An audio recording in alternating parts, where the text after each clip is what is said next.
तो इससे पहले मैं आप लोगों को बताऊं कि रोमन रेइन्स वर्सेस जेकब फाटू के मैच में क्या हुआ। उससे पहले आइए जानते हैं कि बैकलैश के बाकी सारे मैचेस में क्या क्या हुआ है। तो बैकलैश की शुरुआत हुई Seth Rollins versus Bron Breakker के मैच के साथ। इन दोनों को फाइट करने की इतनी जल्दी थी कि इन दोनों ने बेल बजने तक का भी इंतजार नहीं किया, दोनों फाइट करते रहे। सेथ रॉलिंस को पता था कि अगर उन्होंने ब्रॉन बेकर को मौका दिया तो ब्रॉन बेकर उन्हें हरा सकते हैं। तो सेथ रॉलिंस ने ब्रॉन बेकर को इंजर्ड करने की बहुत कोशिश की, लेकिन आखिरकार ब्रॉन बेकर सेथ रॉलिंस के ऊपर भारी पड़ने लगे। और मैं आप लोगों को बता दूं कि ये मैच काफी अच्छा था। इस मैच में काफी ट्विस्ट और टर्न्स देखने को मिले। मैच के आखिरी में सेथ रॉलिंस ने ब्रॉन बेकर को पेडिग्री लगाया, क्रम स्टॉम्प लगाया, लेकिन पिन करवाने के टाइम द विजन वहां पर आ गए। तब सेथ रॉलिंस ने यह फैसला किया कि पहले वो विजन को ठिकाने लगाएंगे। उन्होंने ऑस्टिन थ्योरी को क्रम स्टॉम्प दिया, लोगन पॉल को वहां से भगा दिया, लेकिन इस बात का फायदा उठा के ब्रॉन बेकर ने सेथ रॉलिंस को स्पीयर दिया। सेथ रॉलिंस फिर भी बच गए और फिर सेथ रॉलिंस ने ब्रॉन बेकर को पेडिग्री दिया, लेकिन इस बार जब वो क्रम स्टॉम्प लगाने गए तो ब्रॉन बेकर ने सेथ रॉलिंस को स्पीयर दे दिया और उसके बाद एक और स्पीयर, और इस मैच के विनर बन गए ब्रॉन बेकर, जैसा कि मैंने प्रिडिक्ट किया था। बैकलैश का नेक्स्ट मैच था सैमी ज़ैन वर्सेस ट्रिक विलियम, और ये मैच हो रहा था यूनाइटेड स्टेट टाइटल के लिए। और इस मैच में सैमी ज़ैन ने जीतने की बहुत कोशिश की, लेकिन आखिरी में ट्रिक विलियम ने सैमी ज़ैन को हरा दिया और इस मैच के विनर बन गए और ट्रिक ने अपने टाइटल को बचा लिया। तो बैकलैश का नेक्स्ट मैच था मिज और किट विल्सन वर्सेस डैनहाउज़न और मिनी डैनहाउज़न के बीच में, और इस मैच में डैनहाउज़न और मिनी डैनहाउज़न ने मिज और किट विल्सन को हरा के इस मैच को जीत लिया। तो आइए अब जानते हैं कि रोमन रेइन्स वर्सेस जेकब फाटू के मैच में क्या होगा। तो भाई रोमन रेइन्स और जेकब फाटू का मैच बहुत ही इंटरेस्टिंग होने वाला है। ये बैकलैश का मेन इवेंट मैच है। रेसलमेनिया 42 में रोमन रेइन्स ने सीएम पंक को हरा दिया। रोमन रेइन्स बन गए न्यू वर्ल्ड हैवीवेट चैंपियन, और ये बात मैंने आप लोगों को बताई थी कि Roman Reigns new world heavyweight champion बनने वाले हैं, और वैसा ही हुआ। रोमन रेइन्स ने सीएम पंक को हरा दिया, रोमन रेइन्स बन गए न्यू वर्ल्ड चैंपियन। और उसी के बाद ये अनाउंस हो गया कि रेसलमेनिया के सिर्फ 2 हफ्ते के बाद बैकलैश है। तो हमें ये तो पता था कि रोमन रेइन्स को कोई बड़ा ओपोनेंट चैलेंज नहीं करने वाला, ना ओबा फेमी ना गुंथर, इस सब में से कोई रोमन रेइन्स को चैलेंज नहीं करेगा। अभी रोमन रेइन्स के कज़न में से किसी को उठा लिया जाएगा। मैंने ये बात अपनी वीडियो में आप लोगों को बताई थी कि रोमन रेइन्स को अभी उसका कोई कज़न चैलेंज करेगा। तो वैसे ही हुआ। रोमन रेइन्स आए थे रॉ में रेसलमेनिया के बाद, और रोमन रेइन्स ने ब्लड लाइन की शुरुआत फिर से कर दी। रोमन रेइन्स ने अपने साथ जे और जिमी को भी बुला लिया, और रोमन रेइन्स ने ये कहा कि जब हम लोग एक साथ थे तो कितना अच्छे से थे भाई, हम लोग से कोई मुंह नहीं लगा सकता था, हमें कोई चैलेंज नहीं कर सकता था, हमारे बारे में कोई बुरा भला नहीं कह सकता था। अभी देखो अभी क्या हो रहा है, कोडियोस कुछ और भी मेरे बारे में बोल रहा है, सीएम पंक उसका मूड करता है जो भी बोल देता है, तुम लोग दोनों को लोगन पॉल और ऑस्टिन थ्योरी जैसे सुपरस्टार कुछ भी बोल के निकल जाते हैं। लेकिन जब हम लोग एक साथ थे तो किसी की हिम्मत नहीं थी हमारे खिलाफ कुछ बोलने की, और हम लोग पूरे डब्ल्यूडब्ल्यूई को चलाते थे। तो मैं चाहता हूँ कि एक बार फिर से हम लोग एक साथ आए, एक साथ पूरी डब्ल्यूडब्ल्यूई को चलाए। तो भाई इस शर्त के लिए जे और जिमी मान गए। जे और जिमी ने कहा कि वो हमेशा से रोमन रेइन्स को एक्नॉलेज करते हैं और रोमन रेइन्स को अपना ट्राइबल चीफ मानते हैं। उसके बाद ये कंफर्म हो गया कि ब्लड लाइन बन चुकी है, लेकिन फिर वहां पर आए जेकब फाटू। रोमन रेइन्स ने जेकब फाटू को देखा और रोमन रेइन्स समझ गए कि सिर्फ 2 ही कारण है कि जेकब फाटू यहां पर आ सकता है, या तो जेकब फाटू रोमन रेइन्स को चैलेंज करने आया है, या तो जेकब फाटू रोमन रेइन्स को एक्नॉलेज करने आया है। तो जेकब फाटू ने यह क्लियर कर दिया कि वो रोमन रेइन्स को चैलेंज करना चाहता है। लेकिन रोमन रेइन्स ने जेकब फाटू को समझाया कि शायद तुम मुझे हरा सकते हो, तुमने रेसलमेनिया में ड्रू मैकिंटायर को हरा दिया तो शायद तुम मुझे हरा सकते हो, लेकिन अगर तुमने मुझे हरा दिया तो तुम्हें मिलेगा वर्ल्ड हैवीवेट चैंपियन। लेकिन मुझे लगता है कि तुम इसके बटन के लिए अब तक तैयार नहीं हो, तुम बिल्कुल तैयार नहीं हो इस टाइटल के बटन को उठाने के लिए, और ना ही मुझे एक्नॉलेज करने के लिए। तुम सोचे हो कि अगर तुम हार गए तो तुम्हें मुझे एक्नॉलेज करना पड़ेगा। ठीक है, मैं तुम्हें सोचने के लिए 1 दिन का वक्त देता हूं। और उसके बाद रोमन रेइन्स वहां से चले गए। रोमन रेइन्स ने जिमी और जे को कहा कि जाके जेकब फाटू को समझाओ कि वो मुझे चैलेंज नहीं करे। हमें पता था कि ऐसा कुछ होगा नहीं, जेकब फाटू तो चैलेंज करेगा ही रोमन रेइन्स को। लेकिन डब्ल्यूडब्ल्यूई ने अब तक का सबसे अच्छा काम किया, जेकब फाटू के कैरेक्टर को बहुत बिल्डअप दे दिया। स्मैकडाउन में सोलो और एमएफटी ने जेकब फाटू के ऊपर अटैक किया, उनका मैच भी हुआ, लेकिन जेकब फाटू ने अकेले सबको मारा और जेकब फाटू के कैरेक्टर को धीरे धीरे ऐसे बिल्डअप दिया गया कि लगने लगा कि ये रोमन रेंस को हरा सकता है। ये कम टाइम में डब्ल्यूडब्ल्यूई ने बहुत अच्छी स्टोरी लाइन बना दी। जे और जिमी ने जेकब को समझाने की कोशिश की, लेकिन जेकब ने माने। अगले रॉ में रोमन रेंस और जेकब फाटू फिर से आए आमने सामने।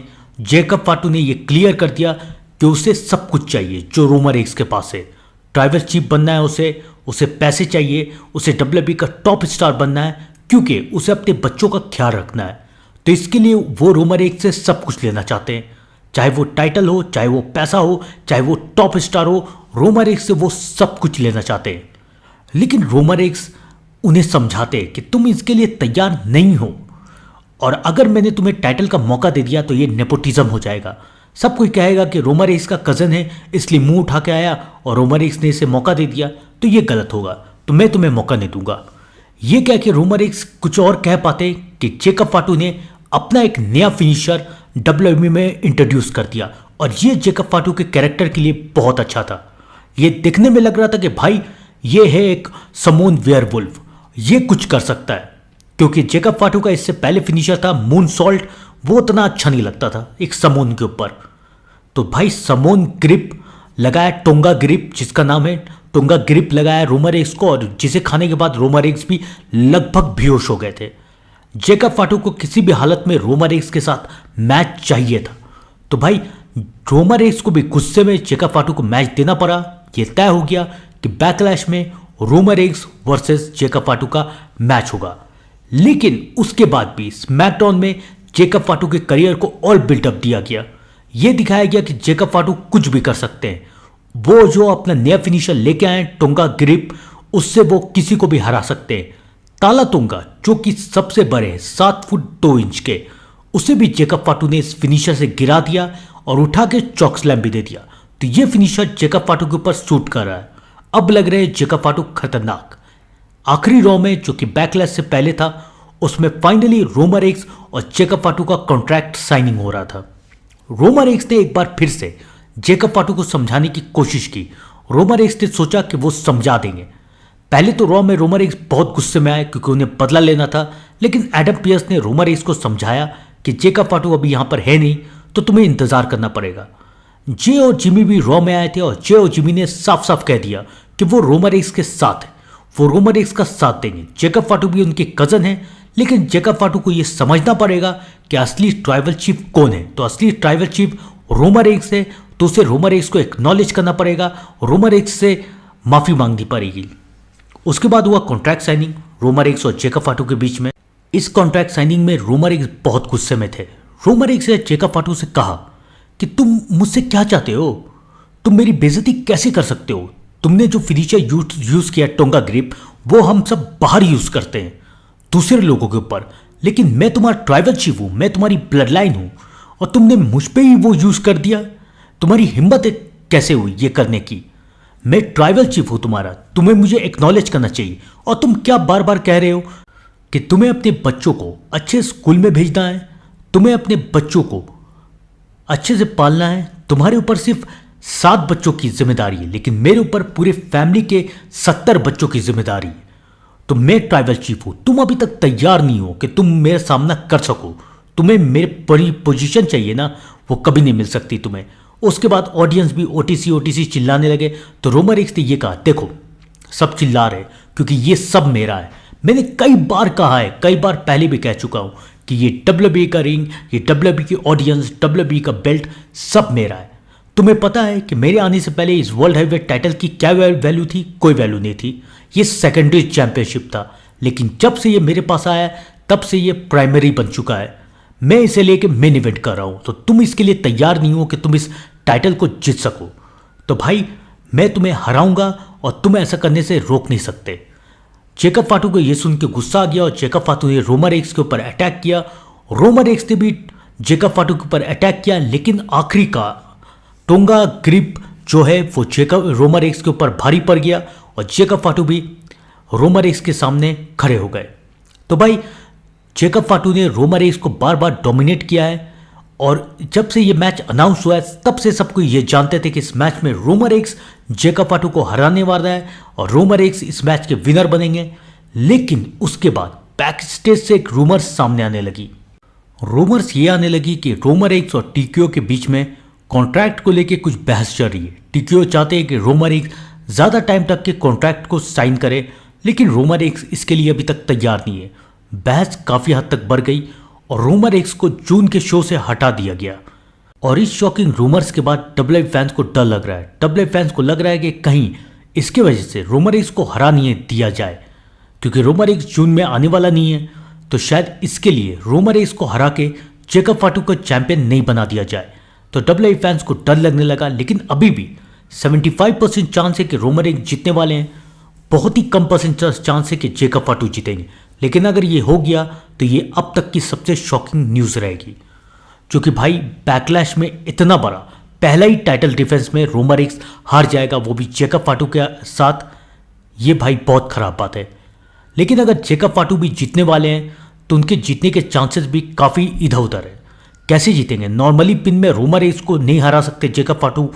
जेकब फाटू अगर जीतेंगे तो उसके लिए बहुत सारे सुपरस्टार को वहाँ पर आना पड़ेगा, जैसे कि ज़िला फाटू जो कि एक टाइम पे जेकब फाटू के टैग टीम पार्टनर थे।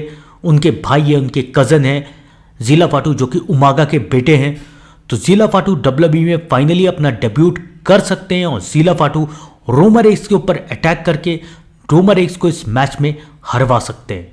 तो ये हो सकता है कि रोमन रेंस इस मैच में ज़िला फाटू की तरफ से हार जाए, या तो एक और रूमर सामने आ रही है कि रोमन रेंस के कज़न जे और जिमी फाइनली जेकब फाटू का साथ दे दे और जेकब फाटू उन लोगों को की मदद से रोमन रेंस को हरा दे। लेकिन मुझे नहीं लगता कि ये पॉसिबल है। ज़िला फाटू दे सकते हैं, लेकिन जे और जिमी रोमन रेंस का साथ ना दे, ये अभी पॉसिबल नहीं है। तो देखो क्या होता है। तो ये रूमर सामने आ रही है कि रोमन रेंस और जेकब फाटू के मैच में ऐसा ही होने वाला है। तो आपको क्या लगता है कि इस मैच में कौन जीतेगा, रोमन रेंस या फिर जेकब फाटू? शायद ये रूमर्स इसलिए फैलाई जा रही है टीक्यू और रोमन रेंस की कि शायद इस वजह से मैच इंटरेस्टिंग बन जाए। जो डब्ल्यूडब्ल्यूई फैंस ये सोच रहे हैं कि रोमन रेंस क्लियर विनर है, शायद उन्हें इंटरेस्ट आ जाए कि शायद जेकब फाटू भी जीत सकता है। भाई जेकब फाटू भी रोमन रेंस को हरा सकता है। अगर इस तरह से सोच के रोमन रेंस और टीक्यू के बहस को की रूमर्स उड़ाई जा रही है, तो ये एक बहुत अच्छा मूव है डब्ल्यूडब्ल्यूई का, क्योंकि रोमन रेंस और जेकब फाटू का मैच अब काफ़ी पॉपुलर हो चुका है, वो भी सिर्फ 2 हफ्ते में। 2 हफ्ते में जेकब फाटू और रोमन रेंस का मैच काफ़ी हद तक ऊपर जा चुका है। तो रोमन रेंस का पहला ही टाइटल डिफेंस काफ़ी अच्छा जा रहा है, काफ़ी न्यूज़ में है, क्योंकि डब्ल्यूडब्ल्यूई फैंस को कहीं ना कहीं डर लग रहा है कि कहीं टीक्यू की वजह से रोमन रेंस ये मैच में हार नहीं जाए और जेकब फाटू न्यू वर्ल्ड चैंपियन ना बन जाए। क्योंकि ज़िला फाटू के भी डेब्यूट होने की न्यूज़ आ रही है। ये भी हो सकता है कि ज़िला फाटू डेब्यूट तो करे, लेकिन वो साथ दे the tribal chief, the head of the table Roman Reigns का।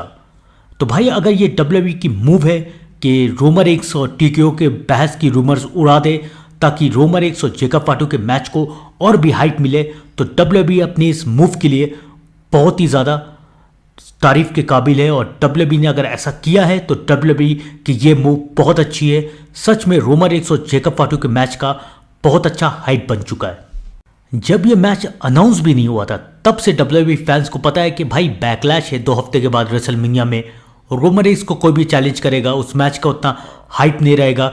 और सबसे बड़ी बात, रोमन रेंस क्लियर विनर है, रोमन रेंस के सामने कोई नहीं टिक पाएगा, चाहे जो भी हो रोमन रेंस उसे हरा ही देगा। रोमन रेंस के मैच का उतना हाइप नहीं था, हाइप था कि ठीक ठाक दिखना था सबको ही को कि रोमन रेंस को कौन चैलेंज करता है।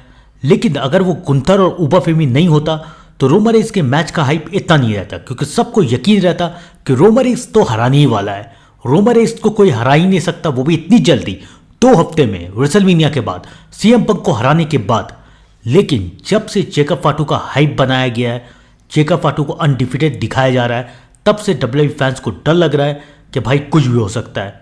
इस मैच का हाइप डब्ल्यूडब्ल्यूई ने सबसे अच्छा बनाया है इस मैच में। और प्लस के टीक्यू वाली रूमर्स भी जो सामने आ गई, अगर टीक्यू वाली रूमर्स सामने नहीं ना आती तो डब्ल्यूडब्ल्यूई फैंस यही कहते कि भाई ठीक है, जेकब फाटू का हाइप बनाया जा रहा है, जेकब फाटू 2 रॉ में रोमन रेंस के ऊपर भारी पड़ते हुए नजर आ रहे हैं। लेकिन क्या होगा, आखिरकार जेकब फाटू हारेंगे, जेकब फाटू रोमन रेंस को एक्नॉलेज करेंगे। याद है ना, रोमन रेंस ने जब टाइटल जीता था तो रोमन रेंस को चैलेंज किया था जे उसोस ने, वो भी एक नहीं 1 बार चैलेंज किया था, 2 बार चैलेंज किया था, लेकिन हर बार जे उसोस हारते हुए नजर आए।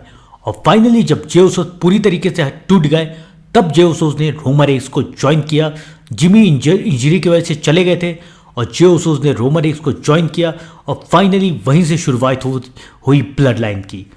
रोमन रेंस की ब्लड लाइन के पहले मेंबर थे जे उसो।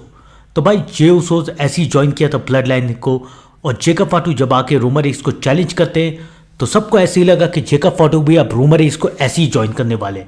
लेकिन उसके बाद टीक्यू की रूमर्स सामने आई, जीला फाटू की डेब्यूट की रूमर्स सामने आई।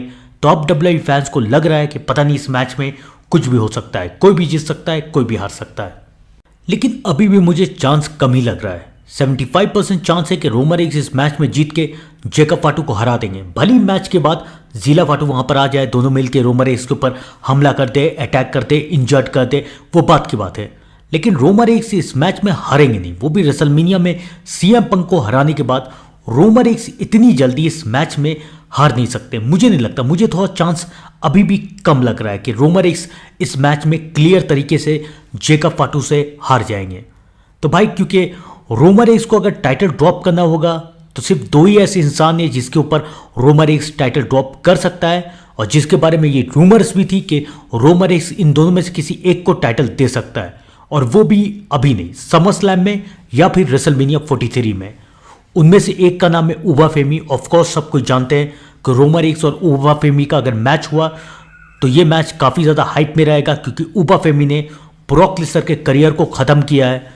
तो सब कोई देखना चाहते हैं कि रोमन रेंस और उबा फेमी जब आमने सामने आते हैं तो क्या होता है। वैसे भी उबा फेमी ने रोमन रेंस को चैलेंज कर ही दिया था कि अब रोमन रेंस को वो चैलेंज करने वाले हैं, और उबा फेमी के इस चैलेंज का जवाब में रोमन रेंस ने भी ये कहा था कि तुमने जो काम किया ब्रॉक लेसनर को हराने का, मैं ये काम कई बार कर चुका हूं, टाइटल के साथ भी, टाइटल के बिना भी। तो तुम अभी तैयार नहीं हो ट्राइबल चीफ से टकराने की। और इस स्टेटमेंट के बाद ये कंफर्म हो गया कि उबा फेमी और रोमन रेंस का मैच समर स्लैम में होगा ही। और उबा फेमी और रोमन रेंस का मैच अगर समर स्लैम में होता है तो उसके बाद ये गारंटी है कि रोमन रेंस अपना टाइटल उबा फेमी को ड्रॉप कर देगा। उबा फेमी भी अभी तक डब्ल्यूडब्ल्यूई के मेन रोस्टर में अनडिफीटेड है, वो अभी तक हारा नहीं है। एनएक्सटी की बात नहीं कर रहा हूँ मैं, मेन रोस्टर की बात कर रहा हूँ, अभी तक अनडिफीटेड है उबा फेमी। तो भाई उबा फेमी और रोमन रेंस का मैच हो तो रोमन टाइटल ड्रॉप कर सकता है, लेकिन जेकब फाटू से बहुत कम चांसेस है कि रोमन रेंस टाइटल ड्रॉप करे, और मुझे लगता भी नहीं है कि करना भी चाहिए। तो आपको क्या लगता है कि रोमन रेंस और जेकब फाटू के मैच में क्या होगा? कमेंट में ज़रूर बताइएगा। और अगर आपने मेरे चैनल को अभी तक सब्सक्राइब नहीं किया तो चैनल को सब्सक्राइब करके बेल आइकन को दबा दीजिए, क्योंकि मैं बैकलैश का लाइव अपडेट देने वाला हूं, तो ये अपडेट आपके हाथों से मिस ना हो। तो सब्सक्राइब कर लीजिए चैनल को। तब तक के लिए thank you and good bye.